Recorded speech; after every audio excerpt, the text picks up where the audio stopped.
Hello, everybody. Welcome to the Trellis Studio. I'm Katie Ryan, Vice President of Sustainability here at Trellis.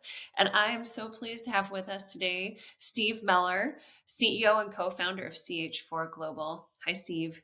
Hi, Katie. How are you? I'm really pleased to be here. I'm pleased to have you. I want to get into it because behind the scenes, you and I got to have a little conversation about sustainability and agriculture and some of the issues. And I thought that would be a good place to start. I mean, Steve, what are you seeing as some of the challenges in this space? So I think the challenges are several fold that I'll highlight. We have a need to figure out how to feed 10 billion people on the planet. That requires fundamental changes to what we produce, how we produce it, where we produce it. But that's a long-term shift.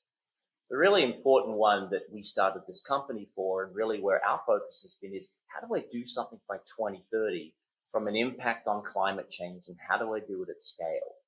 And those two challenges sometimes get confused together or merged together, and they're really quite different and quite separate timelines and goals and strategies of how you achieve them. So Well, let's assume that the folks here today joining us are motivated for action. So, Steve, tell us, what can we do today to get to those 2030 goals?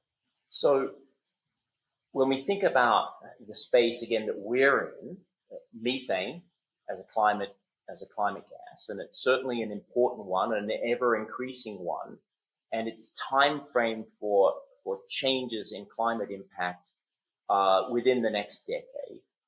And we know today the single largest source is from an agriculture standpoint, and actually more specifically, cows birthing. And the methane emissions from there is significant.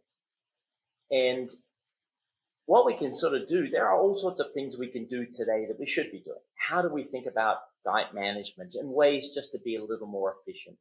How do we think about perhaps genetic selections? How do we think about putting biodigesters on for manure management? These are all things that are going on today that are talked about a lot.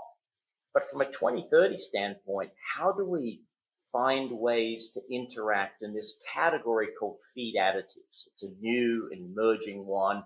And there are a multitude of ways to potentially go about blocking effectively the production of methane from the rumen.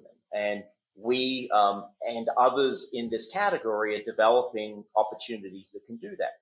Profound reductions with 70 to 90% mitigation on day one that are sustainable, that are using a very small amount, less than 0.5% of food intake from it. So it's a tablespoon sort of figured, on feed associated with it. How do you do that? And the real challenge is, how do you do it cost effectively for a farmer? It can't be an economic drain. It has to find ways to put value in the farmer's pocket, which is really where our focus has been.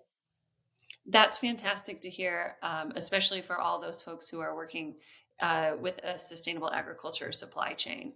So, Steve, let's close with the one thing. What's one action a person could take today?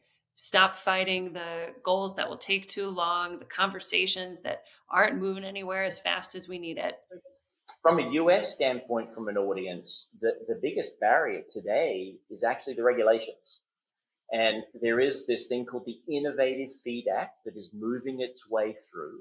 Unfortunately, the pending election is slowing that down. But as that comes out next year, so I would say the thing that people can do is get onto your congressman and say, can we get the Innovative Feed Act passed?